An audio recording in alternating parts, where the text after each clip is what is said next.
Bonjour, nous sommes vendredi et il est 17h30 et il fait toujours beau à Moscou. Vous voyez, Pavel est dans ses papiers. Il est un petit peu perdu, mais c'est parce qu'on vient de recevoir le 6e paquet de sanctions. Et quand je vous dis on vient de le recevoir, c'est vraiment à la seconde. On est en train de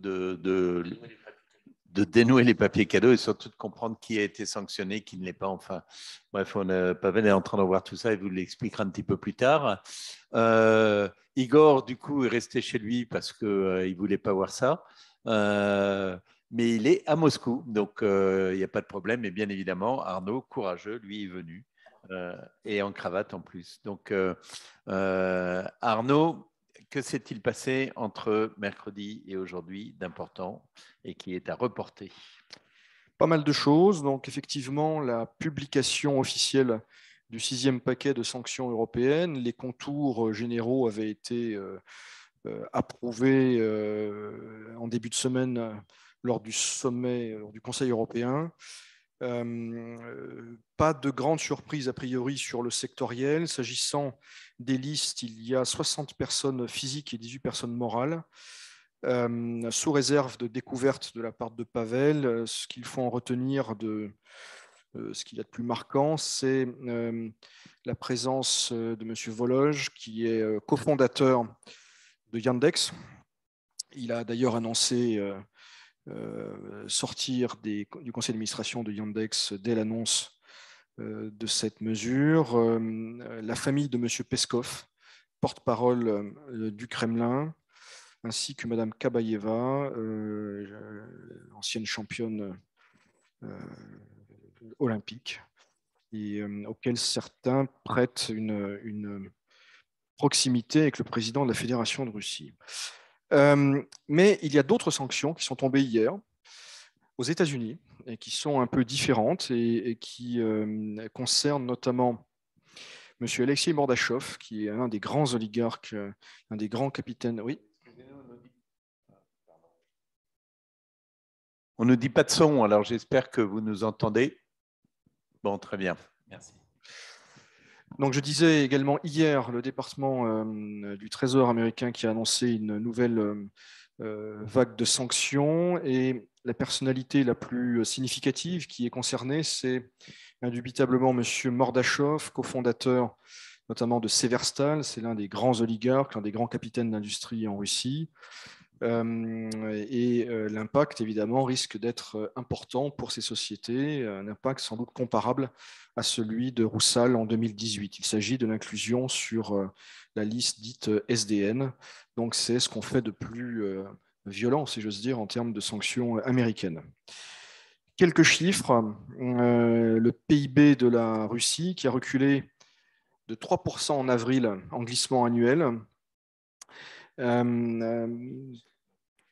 Toujours s'agissant du PIB, les analyses de la Banque de Russie qui ont revu leurs prévisions de croissance, ou plutôt leurs prévisions de récession, ils tablent désormais sur moins 7,5 en 2022 contre moins 0,9 précédemment. En d'autres termes, ils pensent que les choses seront un peu moins pires, si j'ose dire, qu'initialement envisagées. Et enfin, le Haut Collège d'économie, la Vyshka, nos chers voisins, évalue pour leur part à entre 1 et 1,5% de PIB par an jusqu'en 2030 l'impact des sanctions occidentales. Donc on voit qu'il y a aussi, au-delà du choc de cette année, il y aura un effet de moyen terme, ce qui d'ailleurs semble correspondre aux objectifs proclamés par les Américains, qui est d'affaiblir stratégiquement la Russie. Autre nouvelle passée un peu inaperçue et à tort, à mon avis, en Occident, c'est un décret présidentiel qui restreint les exportations, en tout cas jusqu'au 1er janvier prochain, l'exportation de gaz rares nécessaires à la production de semi-conducteurs, krypton, hélium et néon surtout. Je rappelle que la Russie est le principal exportateur, ou l'un des principaux en tout cas, exportateur de néon sur le marché mondial. Non, plus exactement, la Russie produit 30% du néon mondial. Et par ailleurs, les producteurs ukrainiens, notamment l'un d'entre eux étant basé à Mariupol, ne produit plus. Donc La question des semi-conducteurs qui se pose de façon générale, qui se pose de façon très concrète pour la Russie, puisque Taïwan, par exemple, a annoncé la cessation de ses livraisons, eh bien, la Russie, très en amont, montre, à mon avis, qu'elle peut, elle aussi, aggraver le problème pour tout le monde dans ce contexte. Quelques mots de politique intérieure. Le Parti communiste. Le Parti communiste a confié à Madame Udaltsova le mandat à la Douma d'État qui était précédemment assuré par Monsieur Rashkin, dont on avait parlé précédemment, qui a été déchu de son mandat. Madame Udaltsova, c'est l'épouse de Sergei Udaltsov, qui est l'un des figures marquantes de l'opposition d'extrême gauche. Donc c'est un signal envoyé à un électorat assez radical.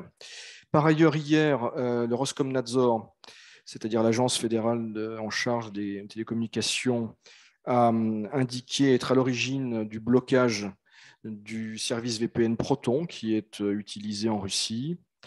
Et pour la première fois, le Roskomnadzor indique que les systèmes qui visent à contourner les interdictions d'accès en Russie constituent, je cite, une menace. On verra ce qu'en pense M. Peskov, qui avait déclaré il y a quelques semaines lui-même utiliser ce type de service. M. Sergeyev, Alexandre, président de l'Académie des sciences de Russie, qui appelle plus précisément à ne pas rompre les contacts avec les chercheurs des pays inamicaux. Voilà, en quelques mots, Président, ce qu'on pouvait dire dans les domaines économiques et politiques. Merci beaucoup, Arnaud.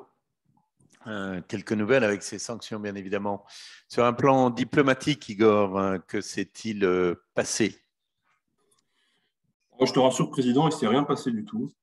Aujourd'hui, malheureusement, en quelque sorte, dossier diplomatique encéphalogramme plat. Le reste de l'actualité étant dominé par la question des céréales et de l'évacuation des céréales d'Ukraine, notamment. Le président en exercice de l'Union africaine, Macky Sall, le président sénégalais, est à Sochi en ce moment. Il doit rencontrer Vladimir Poutine pour évoquer cette question des céréales, de la sécurité alimentaire, mais aussi le sujet des fertilisants, puisque ces sujets sont liés.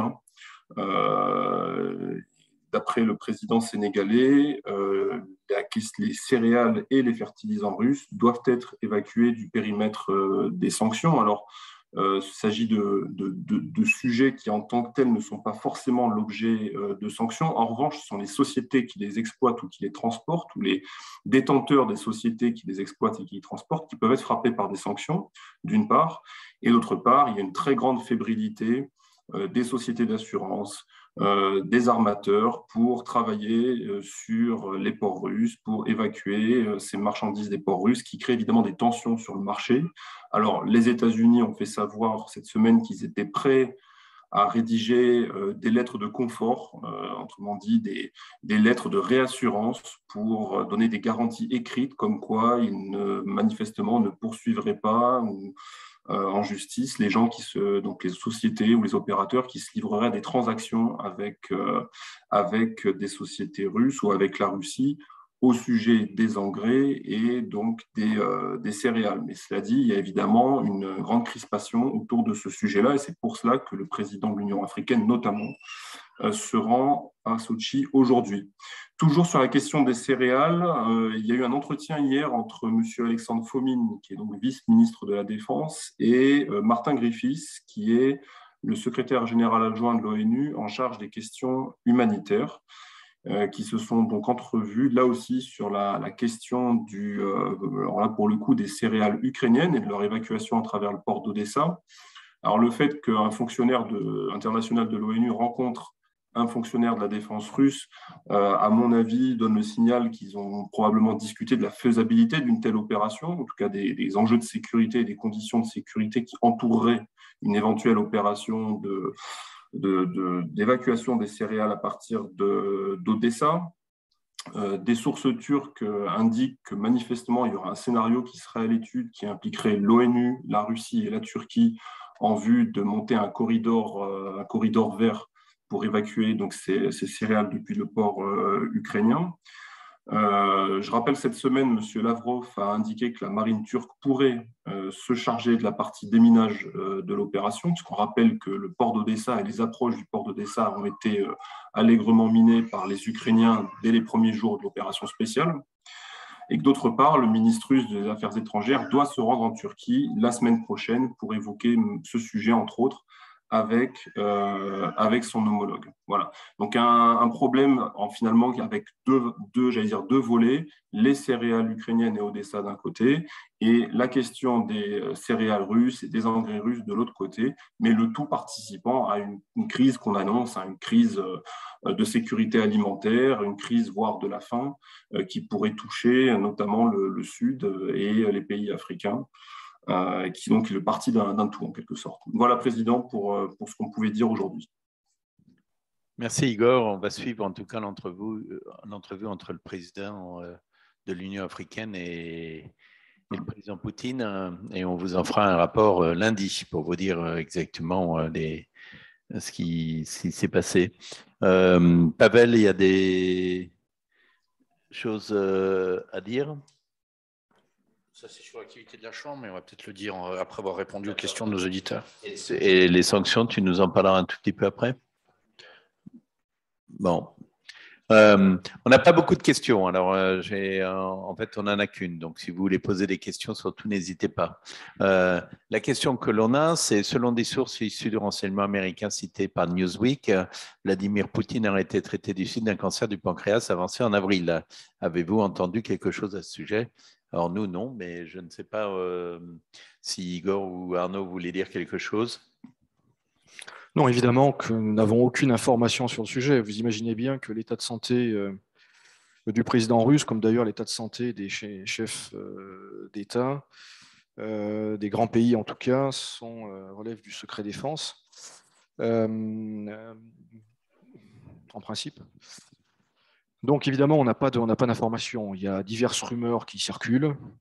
Ce qui est intéressant, c'est que ce soit publié. Est-ce que c'est et pourquoi c'est publié et c'est à ce moment-là par qui? Donc voilà, c'est en soi intéressant. Pour ce qui est de la véracité de l'information, évidemment, il n'y a aucun moyen de le recouper.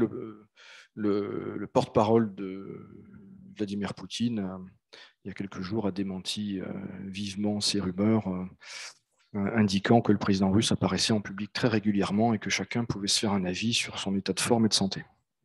En fait, les autorités américaines ont aussi démenti. J'ajouterais juste un élément à ce que vient d'être dit par Arnaud, c'est que jusqu'à présent, il me semblait que ce sujet quand même de l'état de santé supposé du président était quand même plutôt l'apanage des tabloïds britanniques et de la presse britannique qui s'en donnaient un peu à cœur joie, en essayant de lire un peu dans le café finalement, en interprétant des images, des vidéos, des choses comme ça.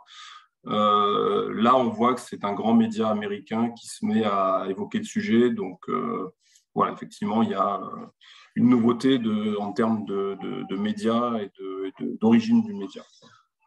Et donc, ce que je disais, c'est que les autorités américaines ont démenti aussi, disant que n'avaient pas vraiment d'informations. Donc, on n'en sait rien. On nous dit 20% du territoire ukrainien est sous contrôle russe, ça c'est ce que Zelensky a dit ce matin en tout cas. Quel est le poids économique de ce territoire pour l'Ukraine, avant et après les destructions? Alors, les 20%, c'est un chiffre qu'il a cité ce matin, mais il l'avait déjà évoqué il y a quelques jours. Donc, c'est un chiffre qui revient depuis quelques temps, d'une part. D'autre part, c'est généralement les terres qui sont considérées comme étant les plus fertiles et pour donc l'industrie agroalimentaire et pour l'agriculture, et celles qui sont censées justement en grande partie produire des céréales, du blé, etc. Majoritairement donc la partie méridionale vers les côtes de la mer Noire, puis en remontant vers ensuite le Donbass, et en gros la partie orientale du Dniepr, étant entendu que dans le Donbass, mais bon, ça c'est une question déjà réglée en quelque sorte depuis longtemps, il y avait du charbon et donc toutes les aciéries, on a parlé d'Azovstal depuis des semaines, et tout ce qui est lié à l'industrie du charbon. Et enfin, l'interface maritime, la mer d'Azov, la mer Noire, les ports pour exporter alors non seulement les céréales, mais aussi les produits de la Syrie, enfin de l'industrie de la Syrie. Donc c'est pas rien en réalité. Après, je suis incapable de vous dire en termes de PIB ce que ça pèse, mais c'est évidemment quelque chose qui pèse lourd dans l'économie ukrainienne. On nous demande aussi que représentent les sanctions avec les 3 nouvelles banques russes. Alors, on a Sberbank et 2 autres banques. Donc, ce sont Rossel-Rosbank et Moskovski Kreditny Bank, donc la banque de crédit de Moscou. Voilà. Mais quelle taille ont-elles? Sberbank, c'est la première banque russe, mais les 2 autres? Bon, Rossel-Rosbank, c'est le crédit agricole russe, en fait. Hein, donc, c'est pas rien pour le secteur agroalimentaire, c'est même le principal acteur. Donc, c'est une banque d'État. Oui, qui a pignon sur rue dans le domaine stratégique qui est l'agriculture et l'agroalimentaire. Donc c'est important. La troisième, c'est moins important. Sur les sanctions, tu veux dire quelque chose, Pavel, ou... Non, il y a rien de... Il y a effectivement les catégories auxquelles on est habitué dans les listes de sanctions personnelles de l'UE, qui sont plus rationnelles que les listes américaines, en tout cas nous semble-t-il, c'est-à-dire les membres de la famille de personnalités de tout premier plan particulièrement exposés, des parlementaires, des responsables militaires et des responsables des médias également accusés, enfin non pas accusés, mais sanctionnés pour faits de propagande. Donc on ne voit pas ici de nouvelles catégories qui seraient apparues. D'accord. Alors, on a une question amusante. On nous demande si on a constaté d'éventuels effets de la diminution substantielle du personnel de l'ambassade de France. Quand je dis nous, c'est la CCIFR. Alors, on ne peut pas dire qu'on ait encore été atteint par cela. C'est plus bien évidemment l'ambassade. Et on travaille beaucoup avec les services économiques et eux ont été très atteints, mais on ne peut pas dire qu'on en ait vu, on en ait vu des conséquences. Eux vont en avoir, mais il est encore un peu tôt pour parler de conséquences. Là où il va y avoir d'autres conséquences sur la diminution du personnel, c'est que le consulat n'a pas été atteint, mais l'attaché militaire a perdu un certain nombre de personnes, le département culturel aussi, mais surtout le secrétariat général de l'ambassade. Et ça, c'est tout le fonctionnement. Et le fonctionnement de l'ambassade risque d'être atteint là, et ça va être compliqué pour eux. Mais pour l'instant, on n'en voit pas les effets. Et comme le faisait remarquer justement Arnaud, le consul général de Saint-Pétersbourg a été déclaré persona non grata, donc ça va être compliqué pour Saint-Pétersbourg aussi. Mais on peut espérer qu'une partie du personnel puisse revenir en septembre. Pas de personnes qui sont parties, mais de nouvelles. Donc, on va voir ce qui va se passer durant l'été.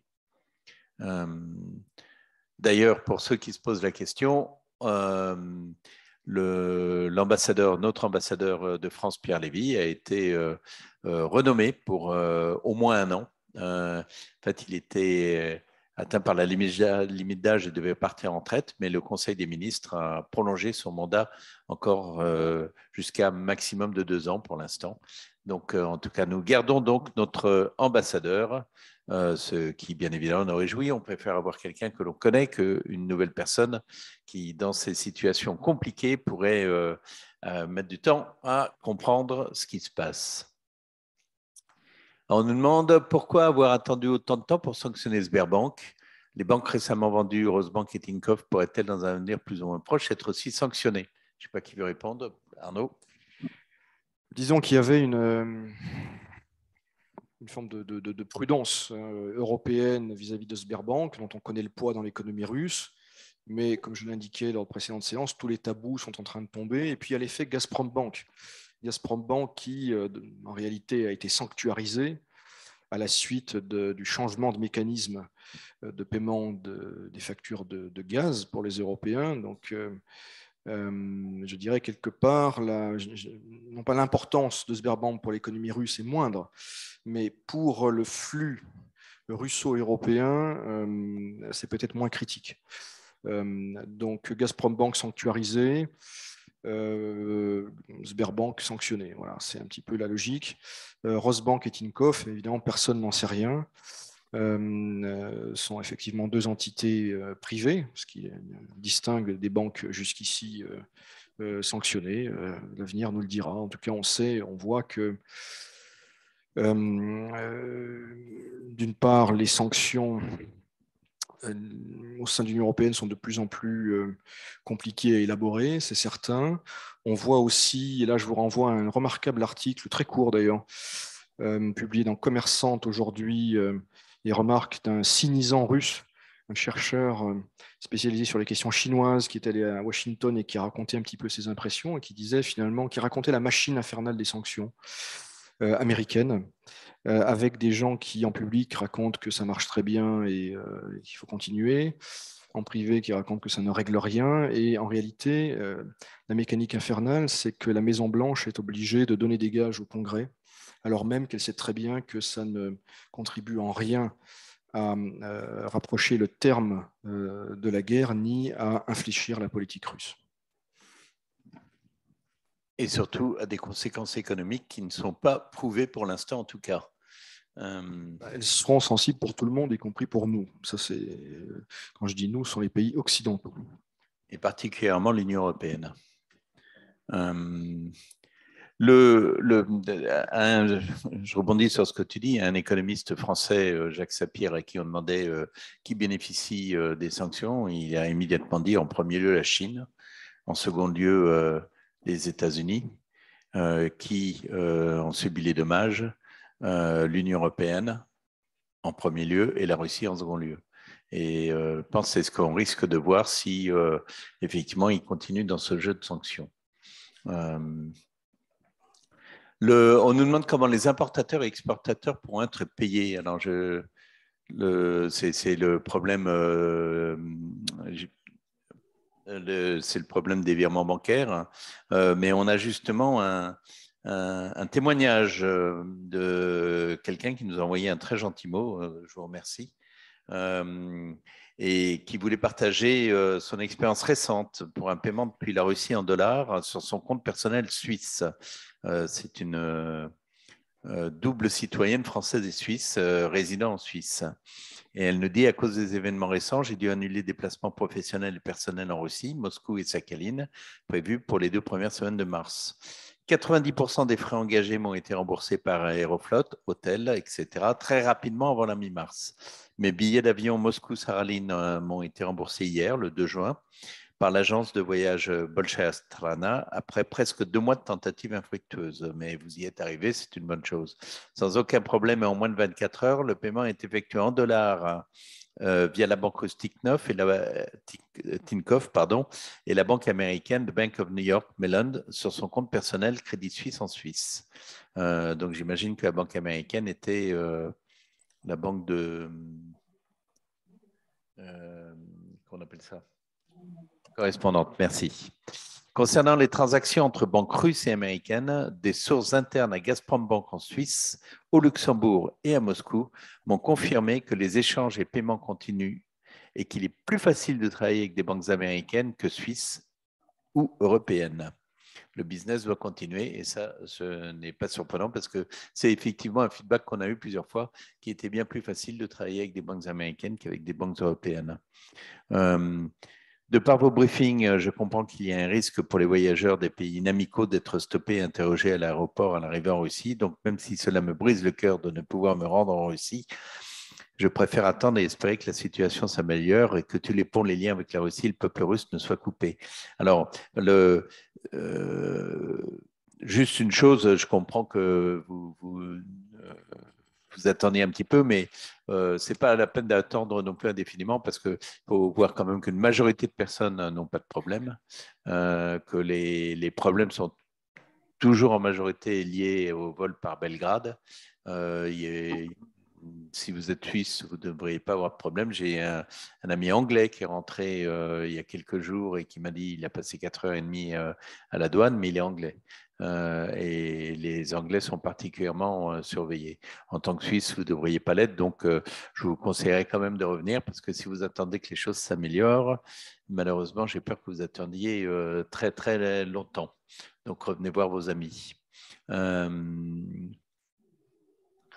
Alors, on nous dit le principal dépositaire russe a été sanctionné, la National Depository Settlement. Cela impacte entre autres les investisseurs européens, également investis en actions et obligations russes. Quelle est la logique d'impacter ces derniers? Merci, bon week-end, nous dit-on.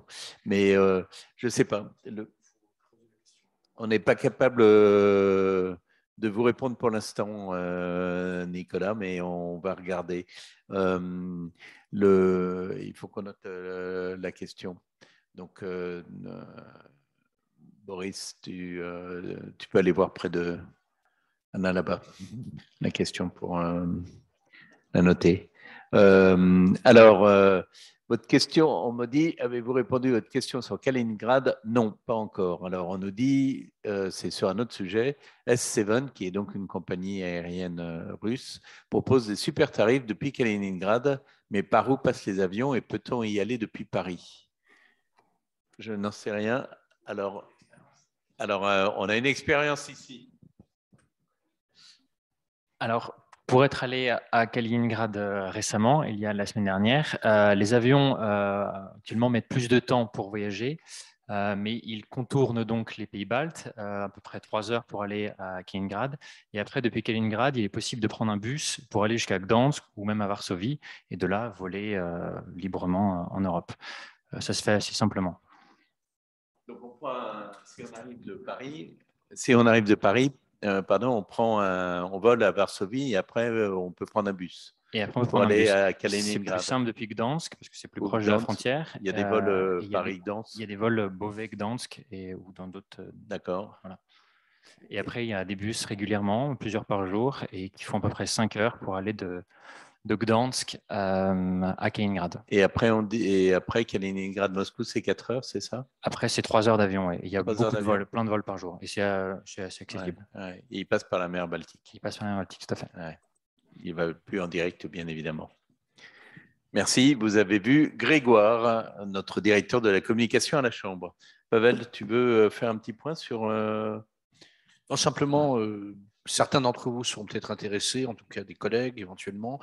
On travaille d'arrache-pied ces dernières semaines pour rendre plus structurelles, plus stables nos relations avec les différentes instances gouvernementales qui ont un rôle décisionnel dans la vie de nos entreprises. D'abord, on a organisé une rencontre avec le département d'aide aux investissements étrangers de la mairie de Moscou. Aujourd'hui, il ne s'agit plus d'investissement, il s'agit simplement de la condition de vie des entreprises présentes dans la capitale. Ensuite, nous avons organisé un séminaire avec les services fédéraux douaniers, avec le numéro 2 des douanes russes et 8 directeurs de département, avec aujourd'hui notre hotline qui travaille notamment pour rassembler des demandes, des problèmes adressés par nos adhérents et au-delà de nos adhérents par des entreprises qui sont présentes ici, qui expérimentent des problèmes avec le dédouanement côté russe. Évidemment, nous ne sommes pas opérationnels de l'autre côté de la frontière. Et depuis hier, après notre rencontre au ministère de l'Industrie et du Commerce, nous avons désormais la possibilité d'aider les entreprises à exclure de la liste des importations parallèles autorisées des produits qu'elles produisent et qu'elles distribuent, ou alors des produits qu'elles importent et qu'elles distribuent. Donc, toute entreprise qui craint la concurrence de produits identiques aux siens et qui arrivera sur le marché russe par d'autres voies, ce que l'on appelle les importations parallèles. Aujourd'hui, la Turquie, le Kazakhstan sont des voies d'entrée particulièrement efficace. Voilà, donc sur ces sujets-là, nous sommes capables de vous aider, de vous assister, contactez-nous et nous pouvons même vous accompagner auprès des services du ministère de l'Industrie et du Commerce, avec également un support sur les questions de carence en matières premières. Un certain nombre d'entreprises aujourd'hui ont ces problèmes-là dus aux difficultés d'approvisionnement. Je ne parle pas de contournement des sanctions, il ne s'agit pas d'aider qui que ce soit à importer en Russie ce qui ne peut plus l'être du fait des sanctions européennes. Il s'agit simplement de les épauler lorsqu'il s'agit simplement de rupture de chaîne d'approvisionnement et de difficultés liées à cela. Nous agissons toujours dans le cadre de la législation européenne. Voilà. Et puis, enfin, nous allons organiser très rapidement, dans le courant de la semaine prochaine, un webinaire qui sera copiloté par toujours le même ministère de l'Industrie et du Commerce, qui est sans doute aujourd'hui vraiment l'instance incontournable pour nous. Donc un webinaire sur un nouveau projet de financement de crédit bancaire pour des importations, sachant que les banques qui sont capables d'opérer ces opérations de soutien sont au choix de l'importateur. Il n'y a pas de banque qui serait imposée par l'État russe. Donc, il est tout à fait possible de travailler avec des banques qui, aujourd'hui, ne sont pas sanctionnées, et il en reste quand même un certain nombre. Voilà, tout ça pour vous dire que, comme le répète de briefing en briefing notre cher président, la CCI France-Russie reste à vos côtés, même dans les antichambres du pouvoir russe, et que l'essentiel pour nous, effectivement, est de vous aider à maintenir vos activités ici et à faire en sorte que vous éprouviez le moins de problèmes possible, en plus de ceux déjà que nous subissons et contre lesquels nous ne pouvons, ma foi, pas grand-chose. Pour le reste, non, je redonne la parole au président. Oui, alors on a deux questions. On en a une qui est: quelles sont les conséquences de la décision de l'OPEP d'augmenter la production de pétrole? Qui veut répondre? Il s'agit d'une augmentation prévue. Il ne s'agit pas de l'ouverture des vannes totales, incontrôlée, que souhaiterait sans doute l'administration américaine et qu'elle va peut-être plaider d'ailleurs dans quelques temps auprès de la direction saoudienne. Donc pour l'instant, il y a peu d'effets parce qu'il n'y a pas de rupture de trajectoire par rapport à ce qui est anticipé par les acteurs et ce qui a été annoncé précédemment. Donc ça ne change rien, ce que tu es en train de dire. Non, ce qui pourrait changer éventuellement, c'est si effectivement, et là je laisserai Igor commenter plus en détail, si Biden parvient à convaincre les Saoudiens d'ouvrir comme il l'avait fait au milieu des années 80, par exemple. On sait l'effet que ça avait eu sur l'économie soviétique, mais évidemment, je ne suis pas un spécialiste des arcanes du pouvoir saoudien, mais les déclarations qui ont été faites ces derniers jours ne vont pas dans ce sens. Non, donc effectivement, en fait le groupe de l'OPEP+ se rencontre tous les trimestres à Vienne pour réajuster les quotas de production et éventuellement apporter des modifications à leur accord en vue de maintenir le consensus, qui est avant tout un consensus politique, qui est très important à maintenir pour que ensuite la production soit adaptée en conséquence. Donc on réajuste éventuellement pour chaque pays quelques milliers, dizaines de milliers, centaines de milliers de barils par jour en fonction du contexte. Donc c'est quelque chose qui est prévu déjà un petit peu dans le cadre des discussions qui se tiennent régulièrement. C'est un premier point. Deuxième point, les Russes avaient prévu, alors avant le 24 février, etc., dans les anticipations économiques qu'ils réalisaient, notamment pour des planifications budgétaires, ils avaient quand même intégré une certaine stabilité du volume de production, justement jusqu'à mai 2022, donc jusqu'à la période où nous nous trouvons aujourd'hui. Évidemment, entre-temps, il y a eu le 24 février. On voit que ça n'a pas sensiblement fait bouger les choses pour l'OPEP+, qui a maintenu le cap en termes d'accords de production. Donc finalement, on est un peu sur un rendez-vous, j'allais dire, qui était prévu, une espèce de date un peu charnière, où on devait revoir les quotas de production, a priori à la hausse, comme c'était demandé par un certain nombre d'États, et qui ne sont d'ailleurs pas forcément les plus gros poids lourds dans le groupe de l'OPEP+. Et dernier point, mais qui n'est pas des moindres, les réserves de pétrole stratégiques américaines sont au plus bas aujourd'hui, c'est-à-dire qu'ils ont vraiment pompé dans leurs réserves pour maintenir à flot d'abord leur économie, pour essayer de faire diminuer le prix du gallon à la pompe, puisque je rappelle que ce prix avait considérablement augmenté depuis plusieurs mois, et que maintenant, quand on a vidé les réserves, comme toujours, il faut ensuite les recharger. Et c'est là que j'en viens au point qu'évoquait Arnaud. Effectivement, il doit y avoir en ce moment des discussions entre les Américains et les Saoudiens pour essayer de trouver un compromis. Les Saoudiens, manifestement, en tout cas pour l'instant, ne voulant pas, entre guillemets, lâcher les Russes en ouvrant les vannes, parce qu'ils comprennent bien que voilà, ça remet en question tout un cadre qui tient depuis 2016 quand même, et qui a pas trop mal fonctionné, modulo de 1 ou 2 épisodes un petit peu épiques, il y a 2 ans notamment. Voilà. Merci Igor pour toutes ces précisions. On a une autre question. La Russie se trouve pénalisée surtout pour le transport de pétrole à cause des sanctions sur les assurances maritimes. Peut-elle mettre en place des mécanismes capables de suppléer les dites assurances internationales ? Effectivement, ça fait partie des grandes contrariétés auxquelles vont être confrontés les Russes, parce que ça peut affecter le flux d'exportation vers les pays tiers, hors Europe. On sait que les principaux assureurs sont à Londres, mais pas tous. Enfin, quand même, c'est là-bas que ça se passe. Donc là encore, l'expérience iranienne est étudiée de très près, que ce soit les transbordements, ce qui est un petit peu sportif.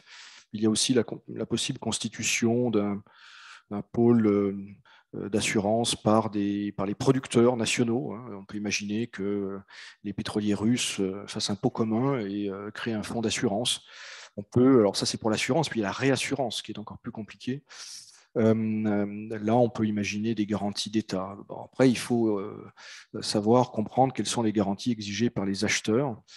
Donc à voir. Je doute que les Chinois veuillent beaucoup se mouiller, mais on peut imaginer un système, encore une fois, de mutualisation par les producteurs, exportateurs russes eux-mêmes avec des garanties de l'État. Je pense que c'est ça le plus réaliste. J'entendais un pétrolier ce matin, étranger, qui disait que pour lui, ça ne l'inquiétait pas outre mesure parce que les Russes avaient beaucoup d'imagination et sauraient faire face à ce problème. Voilà, c'est ce que lui disait. Et surtout, ils ont un peu de temps pour le faire, puisque je rappelle que les sanctions vont entrer en vigueur dans quelques temps seulement. Donc, c'est un peu la course contre la montre, des deux côtés, côté européen, côté russe. Eh bien, nous n'avons plus de questions. Donc, Pavel, ta petite note habituelle. Croule sous les papiers. Donc, je vous rappelle que la semaine prochaine, lundi, mercredi, vendredi, comme d'habitude, 17h30 heure de Moscou, 16h30 heure de Paris, vous pouvez nous retrouver en direct live, en différé sur la hotline, sur les fils Telegram. Donc, comme je vous l'ai dit, une hotline sur les questions douanières, écrivez-nous là-dessus et consultez-nous également sur tout ce qui concerne les importations parallèles. Et enfin, sur notre site, vous allez retrouver le calendrier de nos événements habituels, la session du comité impôts, finances et sécurité du 7 juin, compliance et sécurité. Le 10 juin, un séminaire sur le retail dans la réalité actuelle en Russie, en partenariat avec nos amis américains de l'AmCham. Et le 23 juin, une rencontre des directeurs généraux des sociétés membres de la CCI France-Russie. Tenez bon, et à toutes et à tous, nous vous souhaitons un excellent, ensoleillé et calme week-end de Pentecôte.